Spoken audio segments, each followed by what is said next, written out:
हाँ जी, नमस्कार सभी को। आप सभी का स्वागत है Cosmo academy the path of success में। मेरा नाम है विकास और मैं लेके आया हूँ आपके लिए बहुत ही बेहतरीन क्लास।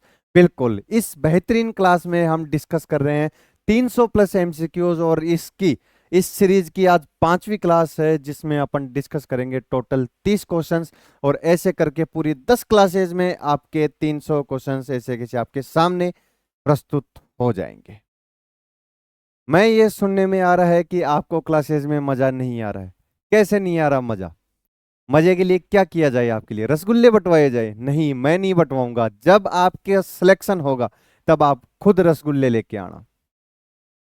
ठीक है? इसके लिए आपको क्या करना पड़ेगा? इसके लिए आपको कॉस्मो अकेडमी का जो यूट्यूब चैनल है इसको फॉलो करना पड़ेगा, सब्सक्राइब करना पड़ेगा और इसके जो भी सोशल मीडिया प्लेटफॉर्म्स है उनसे आपको जुड़ना पड़ेगा। देखिए, ज्यादा रियल होना जरूरी नहीं है। मेरे सामने कैमरा है लेकिन मैं ये सोच के पढ़ाता हूँ आपको कि आप सब मेरे सामने बैठे हो। थोड़े से मजाक, थोड़ा सा फनी मोमेंट, सब चीजें जरूरी होती है लाइफ में। सीरियस कहाँ रहोगे? सीरियस रहोगे तो आप आईसीयू में जाओ, वहां जाके देखो कि सीरियस क्या होता है। अगर आपको और भी ज्यादा सीरियस देखना है तो जयपुर का सबसे बड़ा हॉस्पिटल देखा है आपने, एसएमएस हॉस्पिटल देखा है ना?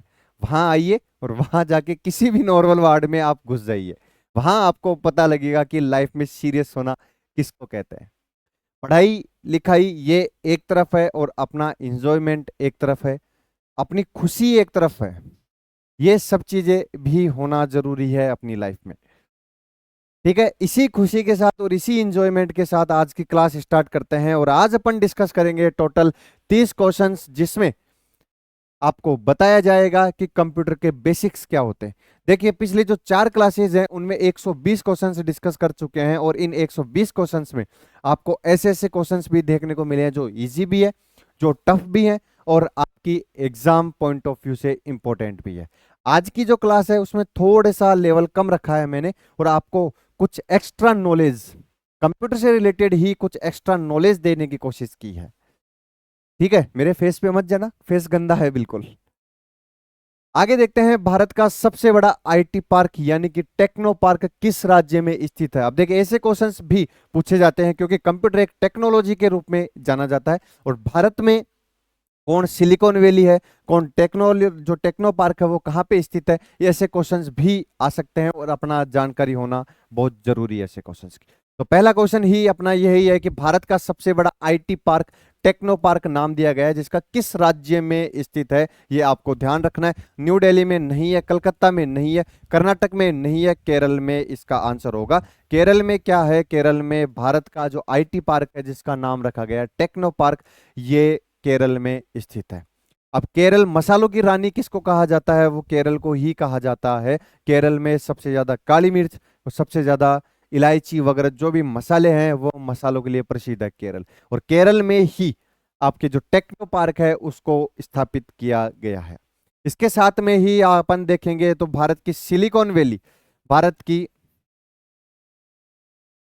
सिलिकॉन वैली किसको कहा जाता है ये भी आपको ध्यान में होना चाहिए। भारत की सिलिकॉन वैली कहा जाता है बेंगलोर सिटी को, ये आपको ध्यान होना चाहिए। बेंगलोर सिटी को क्या कहा जाता है? भारत की सिलिकॉन वैली कहा जाता है। और ऐसे क्वेश्चंस आपके जीके में भी पूछे जाते हैं और अगर ये कंप्यूटर से रिलेटेड है तो यहाँ पे भी ये क्वेश्चंस पूछे जा सकते हैं। तो आपको ध्यान रखना है टेक्नो पार्क कहाँ है, केरल में है। और भारत की जो सिलिकॉन वैली है वो किसको कहा जाता है? वो कहा जाता है बेंगलोर सिटी को।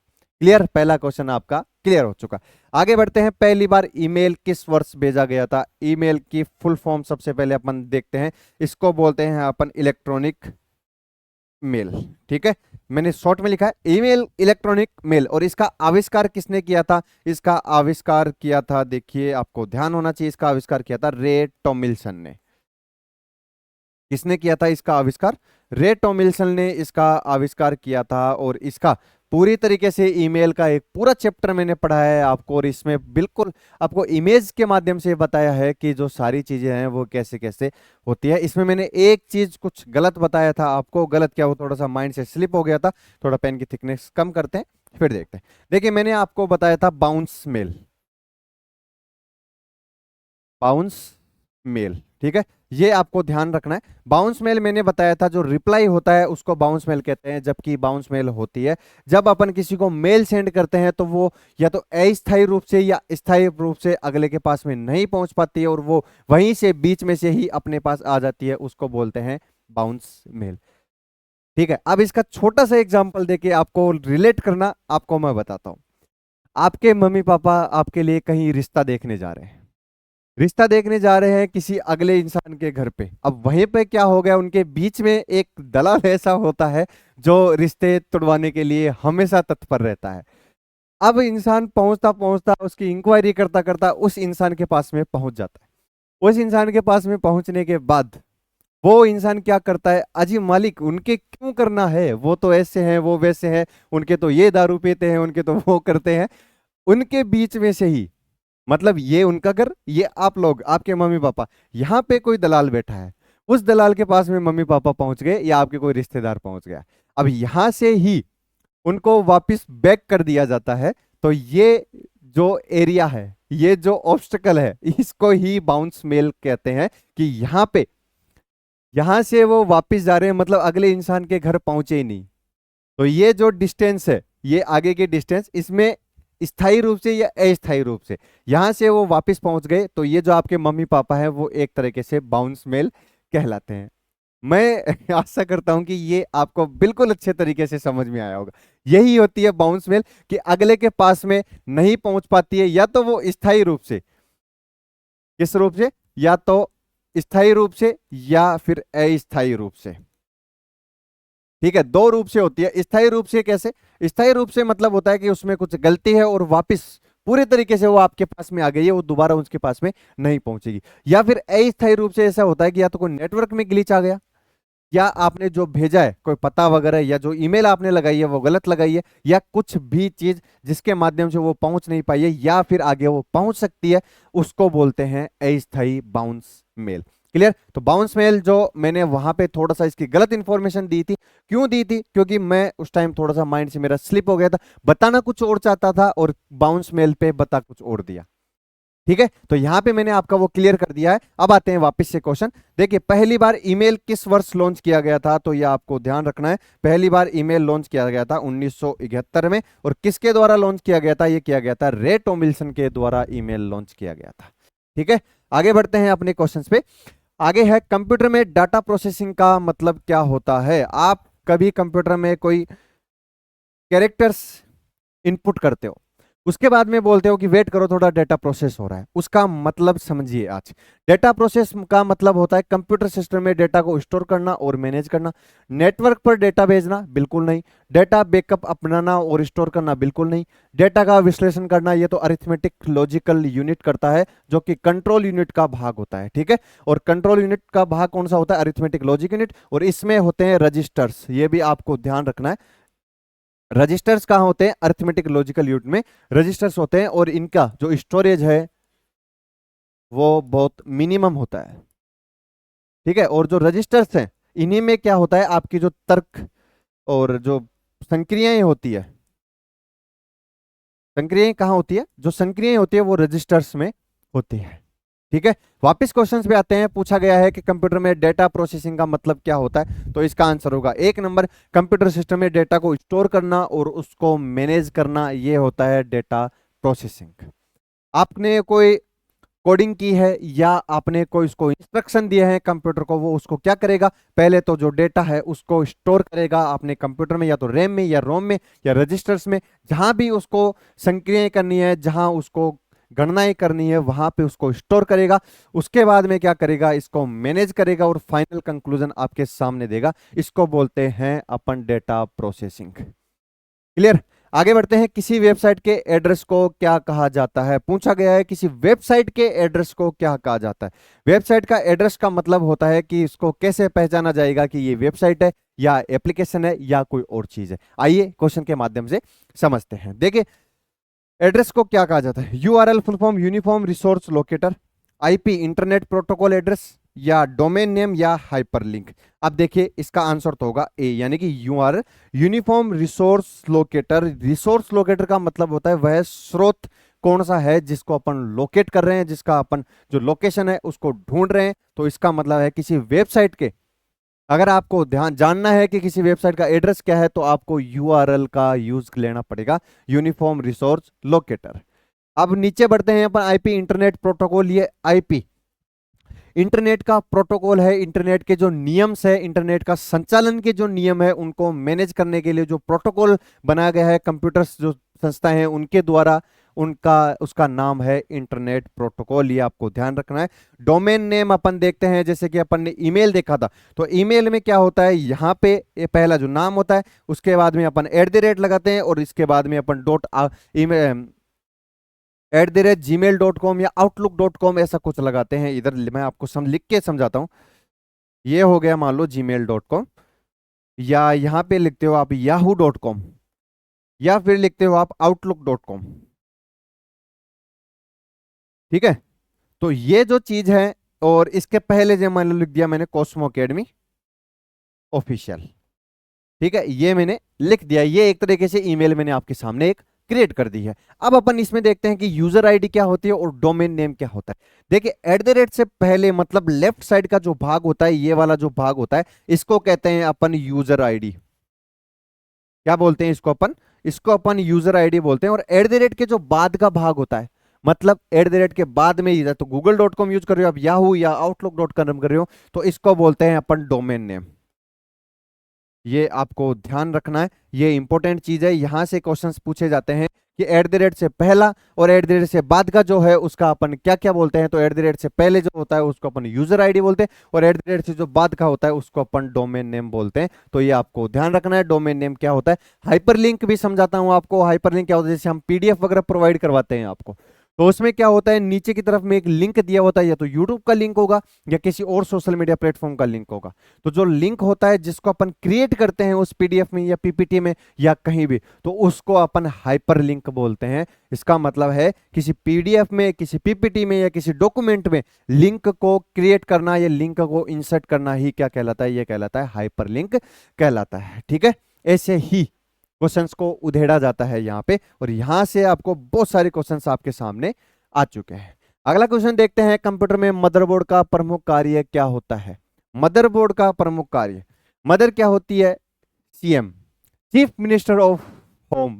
इसका मतलब है आपके घर की जो चीफ मिनिस्टर कौन है, वो है मदर। और मदर का काम क्या होता है, मदर का काम होता है जो भी कंपोनेंट्स आपके घर में है, आप हो, पापा है, मम्मी है, मम्मी तो कुछ मदरबोर्ड है ना, तो पापा है, आप हो, आपकी बहन है, आपके रिश्तेदार है या आपके गांव वाले हैं, उन सबको एक जगह जोड़ के रखने का काम करती है, उसको बोलते हैं मदरबोर्ड।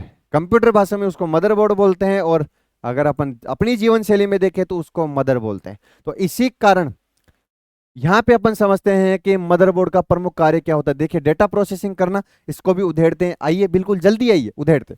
डेटा प्रोसेसिंग करना नहीं भैया, डेटा प्रोसेसिंग होती है अरिथमेटिक लॉजिकल यूनिट में। क्लियर, आगे बढ़ते हैं। कंप्यूटर सिस्टम को पावर प्रदान करना नहीं, ये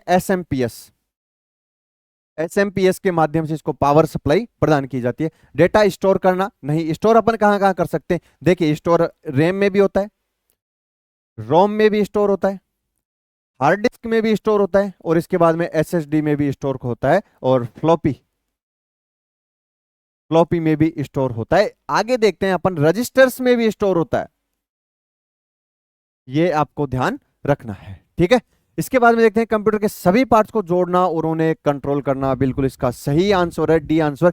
कंप्यूटर के सभी पार्ट्स को जोड़ते हैं और उनको कंट्रोल कौन करता है, वो करता है मदरबोर्ड करता है। जैसे जीवन शैली में, अपनी जीवन शैली में एक माता होती है, एक माँ होती है, वो सबको जोड़ के रखती है और सबको कंट्रोल में रखती है, अपने पापा को भी कंट्रोल में रखती है, वही होता है मदरबोर्ड और वही होती है मदर।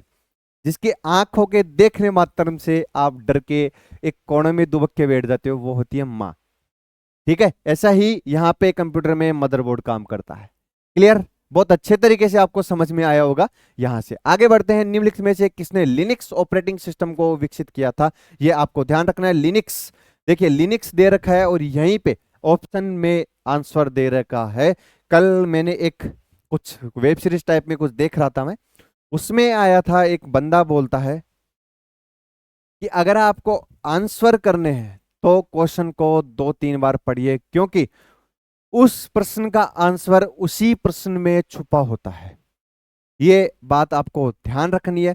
किसी भी प्रश्न का आंसर उसी ही प्रश्न में छुपा होता है, बस आपका देखने का नजरिया सही होना चाहिए, आपका उसको समझने का नजरिया, आपका उसको पढ़ने का नजरिया सही होना चाहिए, तब तो आप वो क्वेश्चन बिल्कुल इजी तरीके से सोल्व कर सकते हो। निम्नलिखित में से किसने लिनक्स ऑपरेटिंग सिस्टम को विकसित किया है? लिनक्स आ रहा है तो इसका मतलब है ए आंसर, लिनस टॉरवाल्ड्स ने ही लिनक्स जो ऑपरेटिंग सिस्टम है उसका विकास किया है, उसको विकसित किया है। ठीक है, बढ़ते हैं आगे क्वेश्चन पे। आगे है क्वेश्चन, कंप्यूटर में एएलयू अरिथमेटिक लॉजिकल यूनिट का प्रमुख कार्य क्या होता है? मैथमेटिकल कैलकुलेशन करना, लॉजिकल कैलकुलेशन करना, मेमोरी ऑपरेशन को मैनेज करना, इनपुट आउटपुट डिवाइस को नियंत्रित करना। यह भी नहीं हो सकता, यह भी नहीं हो सकता, इसके दो आंसर होंगे। देखिए, मैथमेटिकल कैलकुलेशन को भी करता है और लॉजिकल कैलकुलेशन भी करता है, ऐसे क्वेश्चंस भी पूछे जाते हैं आपके। इसके दो आंसर होंगे। इसमें कैसे ऑप्शन दिए जाते हैं? ए या बी, बी या सी, डी, सी या डी, डी या ए, इस टाइप के आंसर्स आपको से पूछे जाएंगे। तो ये क्वेश्चंस आप तब सही कर सकते हो जब आपका बेसिक फंडामेंटल्स आपके क्लियर होंगे, और उसको क्लियर करने के लिए आपको जो 10 क्लासेस मैंने ली है, 10 थ्योरी की क्लासेस ली है, ये थ्योरी क्लासेस आपको देखनी पड़ेगी। क्लियर? आगे बढ़ते हैं। निम्नलिखित में से कौन से प्रोसेसर के तीन मुख्य भाग होते हैं? एक प्रोसेसर होता है, उसके तीन कौन कौन से मुख्य भाग होते हैं, आइए देखते हैं। इनपुट, आउटपुट और स्टोरेज बिल्कुल नहीं हो सकते। इनपुट क्या होता है? डिवाइस होता है। आउटपुट क्या होता है? डिवाइस होता है। स्टोरेज भी क्या होता है? एक प्रकार के डिवाइस ही होते हैं। कंट्रोल यूनिट, मेमोरी यूनिट और अर्थमेटिक लॉजिकल यूनिट, कहीं ना कहीं ये सही लग रहा है, लेकिन नहीं। आगे और बढ़ते। कीबोर्ड, मॉनिटर और माउस बिल्कुल नहीं हो सकता। मदरबोर्ड, रैम और हार्ड डिस्क बिल्कुल नहीं हो सकता। तो इसका आंसर हो गया आपके सामने बी आंसर। एक किसी भी प्रोसेसर के तीन भाग कौन कौन से होते हैं? एक होता है कंट्रोल यूनिट, दूसरा होता है मेमोरी यूनिट और तीसरा होता है अर्थमेटिकल लॉजिकल यूनिट। इन्हीं के माध्यम से क्या होता है? कंट्रोल का प्रोसेसिंग होता है और सारी चीजें कंट्रोल में होती है। सॉरी। देखिए, ओएमआर तकनीक में ओएमआर तकनीक में डेटा आउटपुट के लिए किस सिद्धांत का प्रयोग किया जाता है? Optical mark reader, OMR. एक ऐसा बॉक्स जिसमें ऊपर आपके नाम लिखे जाते हैं और यहाँ पे ओएमआर दी जाती है, आपको चार चार ऑप्शंस दिए जाते हैं। यही ओएमआर आपकी जिंदगी डिसाइड करती है, और आप जो जिस भी एग्जाम में बैठोगे आपको ये ओएमआर का सामना करना पड़ेगा। इसी ओएमआर में आप जो टिक मार्क करके आओगे, आप जो गोला भर के आओगा, वही गोला आपके जीवन का गोला होगा। वही गोला आपके जीवन को आगे किस तरीके से चलाना है, वो यही गोला डिसाइड करने वाला है। अब आप पे है कि आप इसमें सही गोला भरते हो, आप इसमें गलत गोला भरते हो। लेकिन अपन इसके माध्यम से वापस क्वेश्चन पे आते हैं और गोला सही करने पे देखते हैं। ओएमआर तकनीकी में डेटा आउटपुट के लिए किस सिद्धांत का प्रयोग किया जाता है? देखिए, मैग्नेटिक रिकॉग्नाइजेशन बिल्कुल नहीं, अल्ट्रासोनिक रिकॉग्नाइजेशन बिल्कुल नहीं, ऑप्टिकल स्कैनिंग या थर्मल मैनेजिंग। तो इसका आंसर होगा ऑप्टिकल स्कैनिंग। ऑप्टिकल स्कैनिंग के माध्यम से जैसे ही आप ओएमआर देते हो तो आप देखते हो कि इसके आंसर्स को एक एक टिक करके थोड़ी चेक किया जाता है, नहीं भैया। इसमें क्या होता है, एक मशीन होती है, उसमें पूरा डेटा फीड किया हो जाता है, कौन से क्वेश्चन का कौन सा आंसर होगा, ए होगा, बी होगा, सी होगा या डी होगा, उसके माध्यम से उसमें डाल दिया जाता है। वो ऑप्टिकल स्कैनिंग करता है उसको, जैसे ही वो उसके अंदर जाती है उसको ऑप्टिकल स्कैनिंग करता है, और ऑप्टिकल स्कैनिंग के माध्यम से पूरा डेटा आपने कौन कौन से क्वेश्चन सही किए हैं, कौन कौन से क्वेश्चंस गलत किए हैं, और आपके टोटल मार्क कितने आ रहे हैं, वो सब चीजें कहां, उस मशीन में दिखा दिया जाता है। तो आपको ध्यान रखना है, ओएमआर तकनीक का जो डेटा होता है वो आउटपुट, डेटा का जो आउटपुट होता है वो कौन सी तकनीक से मिलता है? तो वो ऑप्टिकल स्कैनिंग की तकनीक से मिलता है। आगे बढ़ते हैं। एक कंप्यूटर वायरस क्या होता है? देखिए, वायरस भी एक सॉफ्टवेयर होता है, लेकिन कैसा सॉफ्टवेयर होता है? ये होता है एक मैलिशियस सॉफ्टवेयर प्रोग्राम होता है, जो आपके कंप्यूटर को क्या करता है, हानि पहुंचाता है, आपके कंप्यूटर के जो प्रोग्राम्स है उनको क्षतिपूर्ण कर देता है। तो वायरस से बचने के लिए कई प्रकार के एंटीवायरस आते हैं जिनका यूज किया जाता है, और इनके यूज से आप अपना बच सकते हो। आप किसी भी कंडीशन में अपने डेटा को सेफ रख सकते हो। बाकायदे आपको, अगर आपने यूज नहीं कर रहे हो आप किसका, एंटीवायरस का, तो आपका डेटा, आपका कंप्यूटर कभी भी क्रैश हो सकता है और आपका डेटा कभी भी आपके कंप्यूटर से हट सकता है। ठीक है, आगे बढ़ते हैं आगे वाले क्वेश्चन पे। पहले ग्राफिकल वेब ब्राउजर का नाम क्या था, ये देखते हैं। देखिए इनमें कौन कौन सा हो सकता है। गूगल क्रोम नहीं है, मोजिला फायरफॉक्स नहीं, इंटरनेट ये है, तो इसका आंसर होगा मोजेक। मोजेक क्या है, ये पहला ग्राफिकल वेब ब्राउजर है, ये आपको ध्यान रखना है, रटने वाली चीजें हैं। पहला क्या है, मोजेक क्या है, पहले ग्राफिकल वेब ब्राउजर का नाम क्या है, मोजेक। निम्नलिखित में से किसे आर्टिफिशियल इंटेलिजेंस का जनक माना जाता है, मतलब एआई का जनक माना जाता है? जो गिबली आर्ट बनाते हो आप अपने बाबू सोना को गोद में लेके, क्या करते हो, गिबली आर्ट बनाते हो ना, उछाल के और पास में लेके नीचे से फोटो खींच के, पता नहीं भैया कैसे कैसे करतब आप करते हो, उन्हीं को, वह जो गिबली आर्ट है वो आपको जो एक एआई बेस का जो इमेज क्रिएट करके देती है उसको ही बोलते हैं एआई। अब एआई ये तो आप करते हो, आर्टिफिशियल इंटेलिजेंस, आर्टिफिशियल इंटेलिजेंस, बिल्कुल। इसका जनक कौन है उसके बारे में आपको पता होना चाहिए। तो इसका जनक होगा, कौन होगा? देखिए एलन ट्यूरिंग नहीं हो सकता, मार्विन मिस्की, हर्बर्ट साइमन, तो इसका जनक होगा जॉन मैकॉर्थी। ये आपको ध्यान रखना है। जॉन मैकॉर्थी क्या है, एआई आर्टिफिशियल इंटेलिजेंस के जनक है। जो आपने जैसे चैट जीपीटी हुआ, ओपन सोर्स कई प्रकार के ऐसे सोर्स होते हैं जहां से आप डेटा कलेक्ट कर सकते हो, सबसे बेस्ट है चैट जीपीटी जो ओपन एआई है। आर्टिफिशियल इंटेलिजेंस जनक का आपको ध्यान रखना है, जॉन मैकार्थी एआई के जनक है। क्लियर, आगे बढ़ते हैं, आगे का क्वेश्चन देखते हैं। निम्नलिखित में से किसे ईमेल का जनक माना जाता है, अपन देख चुके हैं, यह है रे टॉमिल्सन को ईमेल का जनक माना जाता है, और 1971 में ईमेल का आविष्कार किया था। बाउंस ईमेल, कई प्रकार के ईमेल मैंने बताया था, carbon copy, blind carbon copy, subject क्या होता है, रिसीवर कौन होता है, सेंडर कौन होता है, सारी चीजें मैंने आपको बताई थी। ये ईमेल का एक अलग से वीडियो बनाया गया है, ईमेल वहां जाके आप समझ सकते हो। और जरूरी नहीं है कि जो तैयारी कर रहा है वो इसको समझे, कोई भी इसको वीडियो को देख सकता है जो टेक्नोलॉजी के बारे में जानकारी प्राप्त करना चाहता है। आगे बढ़ते हैं, मॉडेम का फुल फॉर्म क्या होता है? मॉडेम का फुल फॉर्म होता है मॉड्यूलेटर डीमॉड्यूलेटर। और सबसे पहली चीज, सबसे मेन जो यहाँ पे क्वेश्चन पूछा जाता है वो पूछा जाता है कि जो एनालॉग एनालॉग सिग्नल को डिजिटल सिग्नल में, किसमें?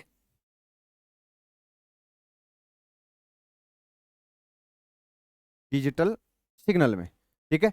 एनालॉग सिग्नल्स को डिजिटल सिग्नल में कौन बदलता है? तो वो है मॉडेम, जिसका नाम है मॉडेम। मॉडेम क्या करता है, जिसकी फुल फॉर्म है मॉड्यूलेटर डीमॉड्यूलेटर, जो कि एनालॉग सिग्नल को डिजिटल सिग्नल में और डिजिटल सिग्नल को एनालॉग सिग्नल में परिवर्तित करता है, यही होता है मॉडेम। और मॉडेम देखिए मैं आपको बताता हूं, आप लाइब्रेरी जाते हो या आप कहीं भी किसी नेटवर्क का यूज करते हो, जैसे मैं नेटवर्क यूज कर रहा हूं, मेरे यहाँ पे एक डब्बा लगा हुआ है, उसको अपन बोलते हैं मॉडेम। वही होता है मॉडेम, जो मॉड्यूलेटर डीमॉड्यूलेटर उसका फुल फॉर्म है। और इसका काम क्या है, एनालॉग सिग्नल को डिजिटल में और डिजिटल सिग्नल को एनालॉग सिग्नल में बदलने का इसका काम है। आगे बढ़ते हैं, निम्नलिखित में से किस संस्था ने भारतीय सुपर कंप्यूटर परम, जो पहला परम कंप्यूटर था 8000, उसका विकास किया था? आंसर आपको ध्यान रखना है, सीडे कंपनी है, centre for development of advance computing. CDAC company ने क्या किया था, परम 8000, जो कि भारत का पहला सुपर कंप्यूटर है जिसका आविष्कार किया था, उसका नाम है CDAC company, centre for development and advance computing. Clear, आगे के क्वेश्चन पे बढ़ते हैं। वर्ल्ड वाइड वेब का विकास किस वर्ष में हुआ था? देखिए 1991 में टिम बर्नर ली ने, इसका जनक भी पूछा जाता है आपसे, आपको ध्यान रखना है, टिम टिम बर्नर ली, ठीक है, ध्यान रखना, कब? 1991 में। www का कैसे लिखा जाता है इसको, www, ठीक है, ये होता है वर्ल्ड वाइड वेब का विकास हुआ था 1991 में ईस्वी में, और टिम बर्नर्ली ने इसका विकास किया था, ये आपको ध्यान में रखना है। आगे बढ़ते हैं, आगे क्वेश्चन भाई, इंटरनेट पर डेटा के सुरक्षित संचरण के लिए निम्नलिखित में से किस प्रोटोकॉल का उपयोग किया जाता है? इंटरनेट पर, यहां पे आपको ध्यान रखना है, इंटरनेट के जो प्रोटोकॉल्स हैं वो आपको देखते हैं। डेटा के सुरक्षित संचरण के लिए निम्नलिखित में से किस प्रोटोकॉल का उपयोग किया जाता है? एक अपन ने देखा था आईपी, और यहां पे देखते हैं यहां पे कौन सा प्रोटोकॉल होगा, यहां पे होगा HTTPS, hyper text transfer protocol, secure होता है जिसका अपन यूज करते हैं। TCP transmission control protocol, SNMP simple network management protocol, FTPS file transfer protocol, ये सब यूज करने लायक है। लेकिन इसका जो आंसर होगा वो होगा HTTPS, मतलब इंटरनेट पर डेटा के सुरक्षित संचरण के लिए अपन HTTPS इसका यूज करते हैं। एक होता है HTML, hyper text markup language, ये एक लैंग्वेज होती है, कोडिंग करने की लैंग्वेज होती है, जो इंटरनेट पर जो अपन वेबसाइट बनाते हैं उनके कोडिंग के लिए कौन सी लैंग्वेज यूज कर जाती है, तो वो है HTML। और इंटरनेट यूज करने के लिए जो नियम्स होते हैं उनको फॉलो करने के लिए जो प्रोटोकॉल होता है वो होता है इंटरनेट प्रोटोकॉल, जिसके माध्यम से इंटरनेट के कुछ नियम्स, कुछ कानून कायदे बनाए गए हैं, वो सब इंटरनेट प्रोटोकॉल के माध्यम से अपन उनको क्या करते हैं, संचालित करते हैं। आगे बढ़ते हैं। निम्नलिखित में से किस भारतीय शहर को सिलिकॉन वैली कहा जाता है? अपन ने डिस्कस कर लिया था, बेंगलुरु को सिलिकॉन वैली कहा जाता है, और सपनों की सिटी किसको, मुंबई कहा जाता है। अगर आपको मॉडलिंग करनी है, अगर आपको रैंप वॉक करना है, तो आप जाइए और मुंबई में अपनी मॉडलिंग का प्रदर्शन कीजिए। आगे बढ़ते हैं। आगे है अपना, निम्नलिखित में से किस संस्था ने भारतीय सुपर कंप्यूटर परम का विकास किया? यार ये दोबारा आ गया क्या? सीडे कंपनी वर्ल्ड वाइड में 1991 में सुपर कंप्यूटर, अरे यार ये क्या हो गया? टीम ने सही में, जो टीम है मेरी, जो मेरे क्वेश्चंस तैयार करती है, वो बहुत गजब है अपने सब भाई, लेकिन अब उनको कुछ बोल भी नहीं सकते। चलो खैर, आगे वाले जो लेक्चर आएंगे उसमें कुछ ज्यादा क्वेश्चन से डिस्कस करेंगे। आज संडे था तो थोड़ा मस्ती मूड वाला भी था। यहीं पे आज की क्लास को अंत करते हैं, और आशा करता हूं कि आप सभी स्वस्थ हैं, मस्त हैं, और पढ़ाई लिखाई कीजिए। कुछ समय खुद के लिए भी निकालिए। खुद के लिए इसका मतलब है कि आप ये नहीं कि अकेले बैठ गए मोबाइल चला रहे हो, नहीं। खुद के लिए समय का मतलब होता है अपनी फैमिली से बातें कीजिए, अपने दोस्तों से मिलिए, कहीं बाहर जाइए, पार्क जाइए, घूमिए। ये जो पढ़ाई है ये एक खड्डा है, इसमें जितना पढ़ते जाओगे आप उतना गर्त में जाते जाओगे, उसमें घुसते जाओगे, आपका रिश्तेदार, दोस्त, परिवार सब पीछे छोड़ते जाएंगे। सोशल लाइफ आपकी बिल्कुल खत्म हो जाएगी, और खत्म करनी ही है। अगर आपको सक्सेस होना है तो सोशल लाइफ आपको खत्म करनी है। कुछ एक आपको दोस्त रखने हैं, और सबसे ज्यादा मतलब रखना है अपने परिवार से, और आपके जो करीबी दोस्त हैं, जो आपका सपोर्ट करते हैं, जो पॉजिटिव वाइब्स आपके सामने लाते हैं, आपको सिर्फ उनके साथ में रहना है। फालतू के लोग एक साइड, जिस दिन आप सक्सेस हो जाओगे यही फालतू के लोग सबसे पहले आपके सामने आएंगे और आपको बधाई देंगे, मैंने तो पहले ही कहा था ये बंदा एक दिन नौकरी लगेगा। ठीक है, तो ऐसे लोगों से थोड़ा सा बचिए, और मस्त रहिए, स्वस्थ रहिए, अपने जीवन को मस्त बनाइए, और खुशी के साथ जीवन जीजिए। ठीक है दोस्तों, राम राम।